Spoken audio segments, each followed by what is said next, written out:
கோமதி, நான் உங்களை லவ் பண்றேன், என் காதுல ஏத்துக்கோங்க. இந்த ஊரே பொறாமப்படுற அளவுக்கு உங்களை நான் பொறுப்பா பாத்துப்பேன் Gomathi. I love you Gomathi. வா, நீ இம்ப்ரெஸ் பண்ணிட்டடா. I love you Gopal.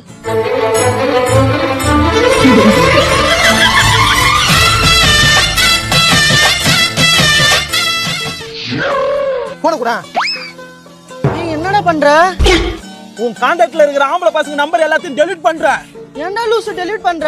என்ன லவ் பண்றேன்னு சொல்லிட்டல, இனிமே எல்லாம் அப்படிதான். பர்மிஷன் இல்லாம எந்த ஆம்பளை பசங்க கிட்ட நீ பேசக்கூடாது. உங்க அப்பா கிட்ட கூட நீ பேசக்கூடாது. நீ எங்க போற, எங்க வர, என்ன பண்றன்னு எல்லாத்தையும் ஆன் டைம்ல எனக்கு அப்டேட் பண்ற. ஆகா வச்சாடா ஆப்பு. உனக்கு யாருன்னா போன் பண்ணா உங்களுக்கு வெயிட்டிங் லிஸ்ட்ல தான் வரணும். தப்பி தவறி நான் உனக்கு போன் பண்ணும் போது வெயிட்டிங் கால் வந்துட்டு நான் வேற மாதிரி வெளியாகி உன்னை தூர விட்டுருவேன். மத்தபடி நான் உங்களை பொறுப்பா பாத்துப்பேன் கோமதி. இந்த போனை பிடிங்க. கோமதி, இல்ல கோமதி, நான் உங்களை நல்லா பாத்துப்பேன் கோமதி.